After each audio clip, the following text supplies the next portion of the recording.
కొట్టిందా? సో మొత్తానికి all time high కొట్టింది కదా. సో మనం అనుకున్నట్లు stock market all time high కొట్టిందా లేదా? సో కామెంట్ చేసి వీడియోని కంటిన్యూ చేయండి. చూడండి, బ్యాంక్ నిఫ్టీలో ఫర్దర్గా కూడా ర్యాలీ రాబోతుంది. సో ఫర్దర్గా నిఫ్టీ బ్యాంక్ నిఫ్టీ యొక్క టార్గెట్స్ ఏంటి ఈ వీడియోలో డిస్కస్ చేద్దాం. అలాగే ఎస్కార్ట్స్ కుబోటా మన పోర్ట్ఫోలియోలోని వన్ ఆఫ్ ది స్టాక్, అలాగే M&M ఈ రెండింటికి సంబంధించిన ఇంపార్టెంట్ న్యూస్ అప్డేట్ ఉంది. అది నెగిటివ్ న్యూస్గా ఏదైనా టర్న్ అవుతుందా, మరి మన ఇన్వెస్ట్మెంట్ని ఏం చేయాలి ఎస్కార్ట్స్లో, ఆ విషయాల గురించి డిస్కస్ చేద్దాం. అరబిందో ఫార్మాకు సంబంధించిన ఇంపార్టెంట్ న్యూస్ అప్డేట్ ఉంది. అలాగే సో మల్టీ బ్యాగర్ స్టాకు మనం డిస్కస్ చేసుకున్న, ఎప్పుడో గతంలో డిస్కస్ చేసుకున్న మల్టీ బ్యాగర్ స్టాకు ఇప్పుడు మల్టీ బ్యాగర్ అవతారం ఎత్తబోతుంది. కాబట్టి so Asian granite, Asian tiles ఈ పర్టికులర్ స్టాక్ గురించి, దానికి సంబంధించిన న్యూస్ అప్డేటు, మేనేజ్మెంట్ కామెంట్స్ గురించి ఈ వీడియోలో డిస్కస్ చేద్దాం. సో అలాగే IDFC, సో దానికి సంబంధించిన న్యూస్ అప్డేట్ చూద్దాం. ఓవరాల్గా నిఫ్టీ బ్యాంక్ నిఫ్టీ చార్ట్స్తో సింపుల్గా వీడియోని ఎండ్ చేద్దాం. చూడండి ఫ్రెండ్స్, వీడియోలోకి వెళ్ళే ముందు సో మన ఛానల్ వీడియోని లైక్ చేయడం అనేది మన జన్మ హక్కు. కాబట్టి వీడియోని లైక్ చేద్దాం. అట్లాగే ఏంటంటే లేట్ నైట్ వీడియో చూస్తున్నారు కదా, కాబట్టి సో వీడియోని ఏంటంటే మీ ఫ్రెండ్స్కి ఫ్యామిలీ మెంబర్స్కి షేర్ చేయండి. సో అందరూ ఈ టైంలోనే కదా ఫోన్ చూస్తూ ఉంటారు. అందువల్ల ఏంటంటే వీడియోని లైక్ చేయడంతో పాటు షేర్ చేయమని చెప్పి చెప్తాను. చూడండి ఫ్రెండ్స్, మన ఛానల్ వీడియోని కొత్తగా వాచ్ చేస్తున్న వాళ్ళని నేను సబ్స్క్రైబ్ చేయమని చెప్పను. చూడండి, ఫర్ ఎగ్జాంపుల్ ఇది 5 days బ్యాక్ చేసిన వీడియోని. సో 22K టచ్ అయి తీరుతుంది అని చెప్పి. సో అలాగే ఏంటంటే సో అటువైపు వెళ్తుంది కదా. So all time high break అయినాక ప్రతి ఒక్కళ్ళు చెప్తారు 22K అని, అటని, ఇదని, ఇదని. కానీ ముందుగా ఊహించి చెప్పడం అనేది ఇంపార్టెంట్. కాబట్టి కొత్త వాళ్ళకి నేను మన ఛానల్ సబ్స్క్రైబ్ చేయమని నేను చెప్పను. ఒక 3-4 వీడియోస్ మీరు వెనక్కి వెళ్ళి చూస్తే మన ఛానల్లో ఆటోమేటిక్గా మీరే సబ్స్క్రైబ్ చేసి తీరుతారంతే. చూడండి ఫ్రెండ్స్, స్క్రీన్ మీద మనం నిఫ్టీ యొక్క డే చార్ట్ చూస్తున్నాం. సో డే చార్ట్ అంటే ఏంటి? ఒక్కొక్క క్యాండిల్ అనేది 1 డేని రిప్రజెంట్ చేస్తుంది. సో కదా, సో అలాగే ఏంటంటే సో ఆల్ టైమ్ హై దాటి క్లోజ్ అయింది. సో నిన్న అదే చెప్పాం, సో మొన్న వీడియో చేసుకున్నప్పుడు కూడా అదే చెప్పాం. అంటే మనం వీడియో ఎప్పుడైతే చేసామో అప్పుడైతే కనుక మనం అదే మాట్లాడాము. ఇది రీట్రేస్మెంటే, ఫాల్ డౌన్ కాదు అని చెప్పాను. కానీ సో మనం డిస్కస్ చేసిన రోజు అంతగా నమ్ముండరు. కానీ ఏంటంటే సో ఇప్పుడు so all time high rich అయింది కదా. సో అట్లాగే సో ఇది మన చాణక్య స్టాక్ ట్రేడర్స్ వీడియో కదా. సో రన్నింగ్లో అంటే రన్నింగ్ మార్కెట్ మార్నింగ్ మీకు 12 అరౌండ్ సో మన మిరాకిల్ స్టాక్ ట్రేడర్స్ అంటే మన సెకండరీ ఛానల్లో కూడా వీడియో రన్నింగ్లో చేసి చెప్పాను. బార్కెట్ బద్దలు కొడుతూ ఉంది. సో అప్పుడు కూడా మనం డిస్కస్ చేసుకున్నాం. ఏమని అని అంటే చూడండి, అప్పుడు ఇంకా market all time high touch అవ్వలేదు. సో అప్పుడు మనం అనుకున్నాం ఈ దాటి కొద్దిగా ప్రాఫిట్ బుకింగ్ వస్తుంది. సో కమింగ్ డేస్ అంటే ఈ రోజు నేను అంటలేదు, కమింగ్ డేస్ కానీ ఈ రోజు కానీ ఏదన్నా కానీ 2-3 సెషన్స్లో ఏంటంటే ఆల్ టైమ్ హై దాటి క్లోజ్ అవుతుంది అని. సో ఈ రోజే క్లోజ్ అయింది.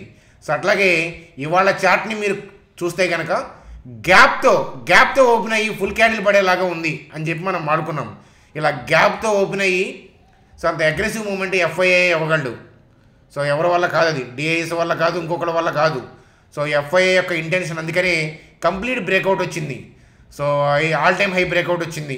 వాల్యూమ్ చూసి చంకలు గుద్దుకొని రీటైల్ పీపుల్ ఇప్పుడు వస్తారనమాట కొనడానికి. కానీ సో రేపు గ్లోబల్ న్యూస్ బాగుంటే ఏంటంటే హైయర్ లెవెల్లో డోజీ కైండ్ ఆఫ్ క్యాండిల్ పడే అవకాశాలు ఉంటాయి. అంటే రేపు ఇంట్రాడే పాయింట్ ఆఫ్ వ్యూలో ఆపర్చునిటీ తీసుకోవాలంటే కొద్దిగా కష్టమైన విషయం. ఎందుకంటే సో అందరూ పాజిటివ్గా మూవ్ అవుతారు కాబట్టి ఆర్డర్లు ఎగ్జిక్యూట్ కాక పైకి కిందకి రేంజ్ బౌండ్ అవుతా డోజీ కైండ్ ఆఫ్ ఇట్లాంటి క్యాండిల్, అన్ఫీల్డ్ క్యాండిల్ అనేది ఫామ్ అయ్యే అవకాశాలు ఉంటాయి. గ్లోబల్ క్యూస్ బాగుంటే హైయర్ లెవెల్లో సో మనకి డోజీ కైండ్ ఆఫ్ క్యాండిల్ అనేది ఫామ్ అవుతుంది ఈ హైయర్ లెవెల్లో. సో గ్లోబల్ క్యూస్ న్యూట్రల్గా ఉండి న్యూట్రల్గా ఓపెన్ అయింది అనుకోండి, అప్పుడు పైకి వెళ్ళే అవకాశాలు ఉంటాయి. సో గ్లోబల్ క్యూస్ డిప్ అయింది అనుకోండి, అయినా కూడా ఏంటంటే ఇక్కడ తచ్చాడుతుంది. బ్రాడ్ వ్యూ చేంజ్ అయ్యేదాకా మనం లాంగ్లో ఉండాలి. కాబట్టి ఈ మాటని బెనిఫిట్గా చేసుకొని ఎంతమంది గెయిన్ చేశారు రీసెంట్ ట్రేడ్స్ ద్వారా అవి కామెంట్ సెక్షన్లో కామెంట్ చేయండి అంటాను. ఫర్దర్గా నిఫ్టీ కూడా ర్యాలీ అవ్వబోతుంది. సో మనం అనుకున్న 22K వైపు వెళ్ళి తీరుతుంది అంతే. మధ్యలో ఏదైనా బ్రాడ్ వ్యూ చేంజ్ ఉంటే నేను టెలిగ్రామ్ గ్రూప్లో మీకు ఇమీడియట్గా అప్డేట్ ఇస్తాను. అలాగే సాయంత్రం వీడియోస్ ద్వారా కూడా ఏంటంటే మీకు బ్రాడ్ వ్యూ చేంజ్ అయింది అబ్బాయి, ఇక నుంచి మనం లాంగ్స్ ఉన్న వాటిని ప్రాఫిట్ బుకింగ్ చేసుకొని సో డౌన్ సైడ్ ట్రావెల్ చేద్దాము, అటువైపు ఆలోచిద్దాం అనే పాయింట్ ఆఫ్ వ్యూలో నేను క్లియర్గా మాట్లాడతాను. ఏదైనా మొహం మీద కొట్టొచ్చినట్టు సో మాట్లాడటమే మన థింగ్ అనమాట. అంతేగాని ఇది పైకి వెళ్ళాలి, ఇది కిందకి వెళ్తుంది, అది దాడుతుంది, ఇది దాడుతుంది, అది ఎప్పుడు దాడుతుంది, దాన్ని దాటించేవాడు ఎవడు? సో కాబట్టి దాటిచ్చే వాటితో మనం ట్రావెల్ చేయాలి. దాటిన తర్వాత అందరికీ తెలుస్తుంది కదా. కాబట్టి ఇక్కడే మనం ఐడెంటిఫై చేసాం. ఇక్కడ కనిపిస్తున్నాయి కదా, ఇప్పుడు చూడండి డ్రాపు, ఈ క్యాండిల్, ఇంత గ్యాప్ అప్లో కూడా గ్రీన్ క్యాండిల్ మళ్ళీ పైకి ఎగబాగుతుంది. సో మరి ఎఫ్ఐఐ బయింగ్ కాక అదేంటి చెప్పండి. మరి ఇంత గ్యాప్లు ఫామ్ అవుతున్నాయి అని అంటే ఈ గ్యాప్లో బై ఆర్డర్స్ ఉంటేనే కదా. చూడండి ప్రీ మార్కెట్లో హ్యూజ్ బై ఆర్డర్స్ ఉంటేనే కదా ఈ క్యాండిల్ నుంచి ఈ క్యాండిల్కి ఇక్కడ మార్కెట్ ఓపెన్ అయింది. ఓపెన్ అయిన తర్వాత కూడా బయట డామినేట్ చేయబట్టే కదా ఇక్కడికి వెళ్ళింది. ఇది కూడా అంతే కదా. మరి అందుకే రీట్రేస్మెంట్ వచ్చినప్పుడు ఏంటంటే ఈ గ్యాప్స్లో నుంచి మార్కెట్స్ ఏంటంటే మళ్ళీ సో ఓటబావిలో ఓట వచ్చినట్లు ఏంటంటే బయింగ్ అనేది ఆర్డర్స్ అలా తన్నుకొస్తాయి అన్నమాట. ఇది ఇంపార్టెంట్. మార్కెట్ ఎడిపోతుందో మీ మనసు చెప్తుంది. జాగ్రత్తగా మీరు చూస్తూ ఉంటే మార్కెట్ ఎడిపోతుందో తెలుస్తుంది. ఒకరోజు పెద్ద క్యాండిల్ పడుతుంది, ఒకరోజు చిన్న క్యాండిల్ పడుతుంది, ఒకరోజు ఏదో నార్మల్ కైండ్ ఆఫ్ డిప్ రావచ్చు ప్రాఫిట్ బుకింగ్, లేదా గ్లోబల్ వ్యూస్ బాగున్నప్పుడు 1-2 డేస్ డిప్ అవ్వచ్చు. దానికే ఏదో కాదు అని చెప్తాను. కాబట్టి సో మనం ఎటువైపు ట్రేడ్ చేయాలనేది ఆలోచించండి. సో కాబట్టి లాంగ్ని కంటిన్యూ చేయొచ్చు అని చెప్తాను. చూడండి ఫ్రెండ్స్, అలాగే అరబిందో ఫార్మాకి సంబంధించిన న్యూస్ అప్డేట్ ఏంటి అని అంటే సో యుఎస్ ఎఫ్డిఏ వాళ్ళు ఏంటంటే సో అప్రూవ్ ఇచ్చారనమాట. దేనికేనంటే యాంటీ ఫంగల్ ఇంజెక్షన్ అనమాట. ఈ ఫంగల్ ఇన్ఫెక్షన్స్, లో ఇమ్యూనిటీ ఉన్న వాళ్ళకి సో యాంటీ ఫంగల్ ఇంజెక్షన్ ద్వారా తగ్గించడానికి వీళ్ళు డ్రగ్ ప్రిపేర్ చేశారు. సో ఇంజెక్టబుల్ డ్రగ్ ఏదైతే ఉందో దానికి సో అప్రూవ్ వచ్చింది. సో అంటే అరబిందో ఫార్మా యొక్క సబ్సిడరీ అంటే అరబిందో ఫార్మాకి వచ్చినట్లే కదా. సో అది పాజిటివ్ న్యూస్ అప్డేటే కదా. మన పోర్ట్ఫోలియోని స్టాక్ ఆల్రెడీ 100% రిటర్న్స్ ఇచ్చింది, ఫర్దర్గా కూడా ఇస్తుంది. కాబట్టి అరబిందో ఫార్మాకి సంబంధించిన పాజిటివ్ న్యూస్ అప్డేట్గా చెప్పొచ్చు. చూడండి, అలాగే ఐడిఎఫ్సి ఫైనాన్షియల్ హోల్డింగ్ ఈ రెండింటి యొక్క సో అమాల్గమేషన్కి సో ఆర్బీఐ ఏంటంటే ఓకే అని చెప్పింది అనమాట. నో అబ్జెక్షన్ అనేది వచ్చిందనమాట. కాబట్టి త్వరలో అమాల్గమేషన్ అవుతుంది. చూడండి, ఎవరైనా నీట్గా కామెంట్ చేయండి. అమాల్గమేషన్కి మెర్జింగ్కి ఉన్న తేడా ఏంటి? సో నీట్గా కామెంట్ సెక్షన్లో కామెంట్ చేయండి. సో నేను దాన్ని పిన్ చేస్తాను. బిగినర్స్ హాయిగా చదువుకుందరు కానీ. కాబట్టి కాస్త వెతకండి, అమాల్గమేషన్కి మెర్జింగ్కి ఉన్న తేడా ఏంటి అనేది వెతకండి అనమాట. సో నీట్గా కామెంట్ చేసిన వాళ్ళ కామెంట్ని నేను పిన్ చేస్తాను ఈ వీడియోలో. చూడండి, మన మల్టీబ్యాగర్ స్టాకు. సో నిన్న వీడియోలో మనం డిస్కస్ చేసుకున్న మల్టీబ్యాగర్ స్టాక్ ఇదే, ఏషియన్ గ్రానైట్. ఎప్పుడో మనం చాలా 1-2 ఇయర్స్ నుంచి నేను ట్రాక్ చేస్తూ ఉన్నాం. మనం పలుమార్లు వ్యూ ఇచ్చాం. సో అయితే కొంతమందికి అయితే రిటర్న్స్ కూడా ఇచ్చింది. సో అది రిటర్న్స్ అని నేను అన్నాను, ఎందుకంటే 10 టైమ్స్ బ్యాగర్ ఇది. సో ఇంతకీ ఇక్కడ ఏం చెప్తున్నారంటే శానిటరీ వేర్ రెవెన్యూ అనేది 400 to 500 crores ఉండొచ్చు నెక్స్ట్ 4 to 5 years అని చెప్తున్నారు. అలాగే సో 2030 కల్లా 6,000 crores సో స్కేల్ ఎక్స్పెక్ట్ చేస్తున్నాం అని చెప్తున్నారు. రియల్ ఎస్టేట్ సెక్టర్ భూమి అందుకోవడంతో సో ఇది ఏంటంటే అందుకుంటాయి కదా, దానికి డిపెండెంట్ ఉన్న థింగ్సే కదా ఈ గ్రానైట్స్ ఇవన్నీ. కాబట్టి సో అలాగే గ్యాస్ ప్రైజెస్ అనేవి సో బాగా ఎరాటిక్గా ఉండటం వల్ల సో అవి బాగా మార్జిన్స్ని ఇంపాక్ట్ చేసినాయి అని చెప్తున్నారు. సో ఏదైనా కానీ మేనేజ్మెంట్ మంచి గైడ్లైన్స్ ఇచ్చింది. కమింగ్ 4 to 5 yearsలో మంచి మల్టీ బ్యాగర్ అనే పాయింట్ ఆఫ్ వ్యూలోనే మనం గతంలో ఇచ్చాం.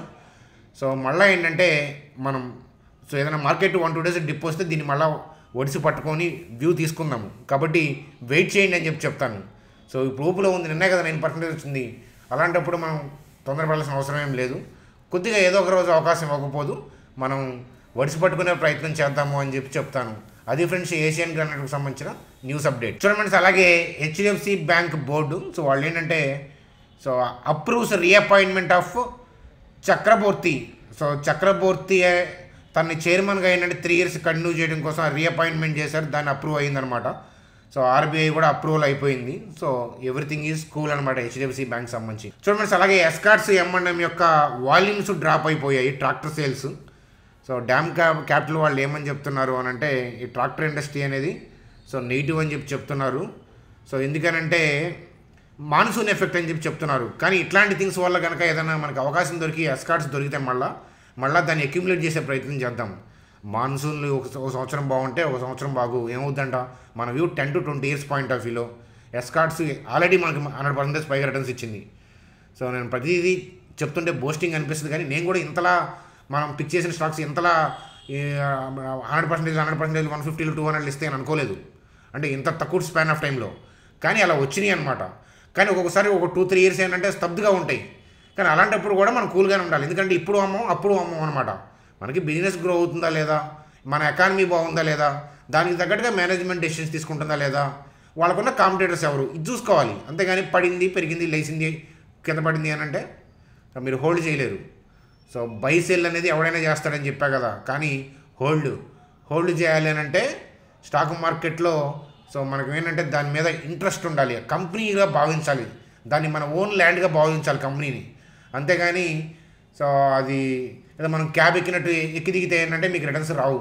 సో ఆ విషయం అనేది గుర్తుపెట్టుకోండి అని చెప్తాను. చూడండి సార్, బ్యాంక్ నిఫ్టీ గురించి చూసే ముందు సో ఇక్కడ చూడండి ఫ్రీ టెలిగ్రామ్ లింక్ ఉంది. సో మార్కెట్లో డూప్లికేట్స్ ఉన్నాయి, మనం ఎటువంటి మనీ వసూలు చేయము, కాబట్టి ఈ లింక్ ద్వారా చూడండి. మార్కెట్ ఏదైనా రివర్స్ అయితే మాత్రం సో మనం ముందు అప్డేట్ ఇస్తాం. ముందు అప్డేట్ అంటే సో మార్కెట్ వచ్చే వారం రివర్స్ అవుతుంది అనుకోండి, వచ్చే బుధవారం, సో ఈ రోజు ఇవ్వలేం కదా, అది ఎలా తెలుస్తుంది చెప్పండి? సో అది ఎవరి వల్ల కాదు. కాకపోతే మనకి టీజర్ టైప్ అనమాట, సినిమా టీజర్ చూసి రివ్యూ చెప్పినట్లు సినిమా ఎలా ఉంటుందో ఊహించినట్లు మార్కెట్ పడబోయే మూమెంట్ ముందు తెలుస్తుంది. సో అదే మన ఛానల్ స్పెషాలిటీ. ఈ ఇయర్లో almost each and every time మనం ఫాల్ని ఐడెంటిఫై చేసాం ముందుగా. సో ఆ విషయం మీ అందరికీ తెలుసు, సబ్స్క్రైబర్స్కి అయితే తెలుసు. సో కొత్తగా వచ్చిన వాళ్ళు తెలియకపోవచ్చు, తెలుసు అనమాట. కాబట్టి ఏంటంటే అట్లాంటి అప్డేట్స్ ఏదైనా ఉంటే టెలిగ్రామ్ గ్రూప్లో పోస్ట్ చేస్తాను. అలాగే ఇక్కడ ఏంజల్ జెరోదా లింక్స్ ఉన్నాయి, మన డీమ్యాట్ గ్రూప్లో వాళ్ళకి తెలుసు, ఎప్పటి నుంచో ఉన్న వాళ్ళకి పోర్ట్ఫోలియోస్ ఎంత గ్రీన్లో ఉన్నాయో తెలుసు. సో కాబట్టి కొత్తగా వచ్చిన వాళ్ళు నేను అప్డేట్స్ ఇవ్వట్లేదు, స్టాక్స్ రికమెండేషన్ వ్యూస్ ఇవ్వట్లేదు అని అనుకోవద్దు. సో అది అవకాశం వచ్చినప్పుడు మనం ఏంటంటే మీరు వద్దన్నా ఇస్తాను. గతంలో పలుమార్లు ఇచ్చాము, అందుకే గ్రీన్గా ఉన్నాం. ఇలా ర్యాలీలో మేము ఎగబడం, అందుకనే సో మన అకౌంట్లు గ్రీన్లో ఉన్నాయి. ఇలాంటప్పుడు ఎగబడద్దు అని నేను అన్నాం, మీరు ఆటోమేటిక్గా ఎగబడతారు నాకు తెలుసు. కొత్తగా వచ్చిన వాళ్ళు మీరు 10 లక్షల ఇన్వెస్ట్మెంట్ అనుకోండి, ఒక 10,000 పెట్టండి మీ ఇష్టం వచ్చిన కంపెనీల మీద, మీకు మార్కెట్ రెడ్లోకి టర్న్ అవ్వగానే ఏమవుతుందో తెలుస్తుంది. సో నేను అసలు పెట్టద్దని అన్నాను అనుకోండి, మీరేంటంటే ఎందుకు చేయొద్దు అందరూ చెప్తున్నప్పుడు గ్రీన్గా పెట్టాలనిపిస్తుంది. అందుకే 10,000 పెట్టండి, సో ఎంతో కొంత సమర్పించుకుంటారనమాట. సో అప్పుడు తెలుస్తుంది మీకు. సో 10 లక్షలు పెడితే ఇంకా బాగా తెలుసుకుంటారు, అది వేరే విషయం. సో ఓవరాల్గా ఏంటంటే డీమ్యాట్ గ్రూప్లోకి రావాలి అని అంటే ఏంజల్ జెరోదా మన లింక్స్ ద్వారా అకౌంట్ ఓపెన్ చేసి ఈ నెంబర్కి ఐడి పంపించండి. కొద్ది క్యాపిటల్ అయినప్పట్లా మీ క్యాపిటల్తో వస్తే లైఫ్ టైం ఇన్వెస్ట్మెంట్ వ్యూస్ మీరు ఫ్రీగా చూడొచ్చు. చూడండి సార్, అలాగే నిన్నటి వీడియోలో మనం Nifty all time high break అవుతుంది అనుకున్నాం, క్లోజ్ అవుతుంది అనుకున్నాం. అలాగే బ్యాంక్ నిఫ్టీ కూడా ఆల్ టైమ్ హై దాటి క్లోజ్ అవుతుంది. ఇంత గ్యాప్లో ఓపెన్ అయ్యి ఇంత ఫుల్ క్యాండిల్ పడుతుందంటే ఎఫ్ఐఐ బయింగ్. చూడండి ఇక్కడ బై చేసిన వాళ్ళు, సో ఇక్కడ ఏదో రెడ్ ర్యాంక్ అని మీరు భయపడతారు. ఎందుకు భయపడతారు చెప్పండి? ఆర్డర్లు ఎగ్జిక్యూట్ కూడా జరుగుతాయి అని చెప్పాను మీకు ఆల్రెడీ. సో వాళ్ళు పైకి వెళ్ళకపోతే నష్టపోయేది వాళ్ళు, కింద నుంచి అంతలా బై చేసుకుంటా. చూడండి ఇంత గ్యాపులతో బై చేసుకుంటా వచ్చిన వాళ్ళు ఈ లెవెల్ కనుక బ్రేక్ అయింది అనుకోండి, ఈ క్యాండిల్ కింద క్లోజ్ అయింది అనుకోండి, సో వాళ్ళ వల్ల కాదు ఇక మార్కెట్ని పైకి తీసుకెళ్ళటం. అందువల్ల ఏంటంటే అలా చేయరు. వాళ్ళు ఎందుకు నష్టపోతారు చెప్పండి? రిటైల్ పీపుల్ని ముంచుతారు, అంతేగాని వాళ్ళు ఎందుకు నష్టపోతారు? కాబట్టి ఏంటంటే వాళ్ళు స్టెప్స్ ఐడెంటిఫై చేసి రీట్రేస్మెంట్స్ వచ్చినప్పుడు మనం బై చేసుకుంటా వెళ్ళొచ్చు అనమాట. సో మీరు ట్రైనింగ్లో చెప్పిన లాజిక్కే రీసెంట్ బ్యాచ్కి కూడా తెలుసు. సో నేను మీ ట్రైనింగ్లో చెప్పిన లాజిక్కే కదా. సో ఎంత చక్కగా మంచిగా వర్కౌట్ అయిందో చూడండి ఆ డిమాండ్. సో ఆ లాజిక్ తెలియకపోయినా మార్కెట్ వెళ్ళిపోతుందో చూసుకుంటే ట్రేడ్ చేయొచ్చు. సో అది వేరే విషయం. సో స్టాక్ మార్కెట్కి లాజిక్స్ రూల్స్ డిఫైన్ చేయలేం, ఎందుకంటే స్టాక్ మార్కెట్ రూల్స్కి అతీతం అనమాట. అది ఎటు పోతుంది అటు ట్రేడ్ చేసినాడు మగోడు, సో గెలుస్తాడు. సో అది అనమాట. అంతేగాని సో అది దాటాలి ఇది దాటాలి 49 దాటాలి 50 దాటాలి ఎఫ్ఐ బయింగ్ రావాలంటే ఎఫ్ఐ బయింగ్ వాళ్ళు చేశారా? అది నేను చూడలేదు. చేస్తే చేయలేదు, లేకపోతే లేదు. ఇక్కడ క్యాండిల్లో కనిపిస్తుంది కదా వాళ్ళ స్టైలు. అక్కడ నెగిటివ్గా ఉన్నా కూడా ఐ డోంట్ కేర్. సో 18,900 దగ్గర నుంచి 20,000 అంటే ఆల్ టైమ్ హై వచ్చేదాకా ఎఫ్ఐ బయింగ్ రాలా, కానీ మనం లాంగ్లోనే ఉన్నాం. అంటే వాళ్ళకన్నా ముందున్నాం, అది ఇంపార్టెంట్ మనకి. వాడు కాకపోతే వాడు కొడుకు వచ్చి బై చేసి తీరతారు అంతే. ఎందుకంటే మనది ఎమర్జింగ్ కంట్రీ కాబట్టి అవసరం వాడిది. సో అంతేగాని ఏ కంపెనీ అయినా సరే మన కోసం జాబ్ ఇవ్వదు, వాళ్ళ కోసం మనకి జాబ్ ఇస్తారు, మనకు స్కిల్ ఉంటాయి. ఆ విషయం తెలుసు కదా. అట్లాగే ఏంటంటే ఎఫ్ఐఐ వాళ్ళ కోసం వాళ్ళు బై చేస్తారు, మన కోసం ఏం బై చేయరు. ఆ విషయం గుర్తుపెట్టుకుంటే చచ్చినట్టు మన కంట్రీలో వాళ్ళు ఇన్వెస్ట్మెంట్ చేస్తారు. వాళ్ళు అమ్మేసుకుంటున్నారని న్యూస్లు వస్తున్నప్పుడు కూడా ఇదే మాట మాట్లాడతాను, వాళ్ళు కొంటున్నా కూడా ఇదే మాట మాట్లాడతాను. వాళ్ళు కొనకుండా కంప్లీట్గా అదే వెళ్ళిపోయినా నేను మన ఇండియన్ స్టాక్ మార్కెట్లో ఇన్వెస్ట్మెంట్ చేయమనే చెప్తాను. ఎందుకని మన కంపెనీలో దమ్ము ఉంది అబ్బాయి, వాళ్ళు కదా ఇంకొకళ్ళు వస్తారు ఏంటంట. సో కాబట్టి ఓవరాల్గా Nifty bank all time high దాటింది. మనం అనుకున్న 50,000 వైపు పరుగులు ఎడుతుంది. కొద్దిగా స్లో అవుతుంది, 1-2 డేస్ ఆగుద్ది, ఆగినా సో అది ర్యాలీ అయ్యి 50,000 వైపు వెళ్తుంది. మధ్యలో బ్రాడ్ వ్యూ చేంజ్ అయితే నేను అప్డేట్ ఇస్తాను. మధ్యలో ఎప్పుడనేది ఆ మధ్యలో తెలుస్తుంది. కాబట్టి అప్పుడు చెప్తాను. అప్పుడు దాకా సబ్స్క్రైబ్ చూస్తూ అప్డేట్స్ చూస్తూ వెయిట్ చేయాల్సిందే, అంతే కదా. సో దాన్ని ఇప్పుడు స్పెక్యులేట్ చేయొద్దు. టెక్నికల్గా వీక్నెస్ కనిపించేదాకా మార్కెట్ని సెల్ చేయొద్దు, చేస్తే అయిపోతారు. చూడండి సార్, అది మనకి late night video. So so late night video చేసాము. సో కామెంట్ సెక్షన్లో కామెంట్ చేయండి. సో అలాగే నైట్ పూట నిద్ర అనేది చాలా ఇంపార్టెంట్, ఎస్పెషల్లీ నైట్ షిఫ్ట్ చేసే వాళ్ళకి చెప్తున్నాను. So morning sleep 8 hours, night sleep 8 hours same కాదు. సో మనం బాడీ అనేది ఆమ్లతత్వం క్షారాలు ఇవ్వాలి ఫుడ్ ద్వారా. అందుకే చెప్పా కదా, కీర దోసకాయ, బూడిద గుమ్మడికాయ జ్యూస్ ఇలాంటివి తినాలని చెప్పి. మార్నింగ్ ఫ్రూట్స్ తినడం వల్ల, మార్నింగ్ ఫ్రూట్స్ తింటే అవి సో మీకు ఆల్కలీన్ లాగా పనిచేస్తాయి, ఆరెంజ్ అయ్యి. అందుకని భోజనం చేసిన తర్వాత బత్తాయి జ్యూస్ తాగారనుకోండి, సో ఎసిడిక్గా మారిపోద్ది అది. ఎందుకని అన్నం అడ్డుపడుతుంది కాబట్టి ఈ ఫ్రూట్ ఏమో బయటికి పేగుల నుంచి చొచ్చుకుపోద్ది, అన్నమేమో అడ్డుపడుతుంది, రెండు కలిసి పులిసిపోతాయి. అందుకని మీరు భోజనం చేసిన తర్వాత ఏదైనా గ్రేప్ అలా పట్టుకుంటే ఎసిడిటీ ఉన్న వాళ్ళకి మీకు అనిపిస్తుంది, గ్యాస్ వస్తుంది అనిపిస్తుంది. అది ఆల్కలీన్ అంటే అది ఆరెంజ్ వల్ల కాదు. అలాగే నిమ్మకాయ రసం తగలంగానే సో చాలామంది గ్యాస్ అనిపిస్తుంది, అది నిమ్మకాయ రసం వల్ల కాదు. సో మీరు ఏదైనా కీర దోసకాయలు 2 ముక్కలు, అలాగే ఒక నిమ్మకాయ ముక్క నీళ్ళలో నానేయండి ఒక చెంబులో. సో ఎర్లీ మార్నింగ్ తాగండి, ఆల్కలీన్ వాటర్ అది. సో అర్థమవుతుందా? అలాగే ఎంటీ స్టమక్ మీద ఆరెంజ్ తీసుకోండి, సో మీకు ఎసిడిటీ పరారు. ఎంటీ స్టమక్ మీద బనానా తీసుకోండి, అల్సర్స్ ఉంటే మొత్తం మానిపిస్తుంది. అట్లాగే నైట్ నిద్రలేదనుకోండి, మీరు ఎంత ఫుడ్ తీసుకున్నా నైట్ మీరు 8 అవర్స్ నిద్రలేదనుకోండి, యాసిడ్ లెవెల్స్ పెరిగిపోతాయి. ఎందుకంటే నైట్ మనం 8 అవర్స్ స్లీప్ ఉంటుంది చూసారా, అది బేస్గా పనిచేస్తుంది. డిఫాల్ట్గా బాడీ అంతా యాసిడే, మనం ఫుడ్ ద్వారా స్లీప్ ద్వారా బేసెస్ ఇవ్వాలి. అప్పుడు pH బ్యాలెన్స్ అనేది బాడీ ఈజీగా చేసుకుంటుంది. ఎప్పుడైతే మీరు నైట్ మేలుకుంటారో చూడండి, అందుకే మళ్ళీ ఆకలేస్తుంది, యాసిడ్ లెవెల్స్ రిలీజ్ అవుతాయి కదా, కడుపులో మంట, చెస్ట్లో మంట. ఎవరైతే నిద్రపోకుండా స్ట్రెస్ తీసుకుంటూ ఉంటారు లైఫ్లో, వాళ్ళకి ఇవన్నీ స్టార్ట్ అవుతాయి అనమాట. ఫుడ్ ద్వారా వచ్చే సగం ఉంటుంది, సగం ఏంటంటే మన మానసిక సమస్యల వల్ల కూడా వస్తుంది అనమాట. సో అందువల్ల ఏంటంటే నైట్ స్లీప్ ఎంత ఎర్లీగా పడుకొని, సో కొద్దిగా లేట్గా లేచిన ఇబ్బంది ఏం లేదు, దానికి ఏం అబ్జెక్షన్ లేదులే. కానీ ఎర్లీగా పడుకుంటే ఆటోమేటిక్గా మార్నింగ్ లెగుస్తారు.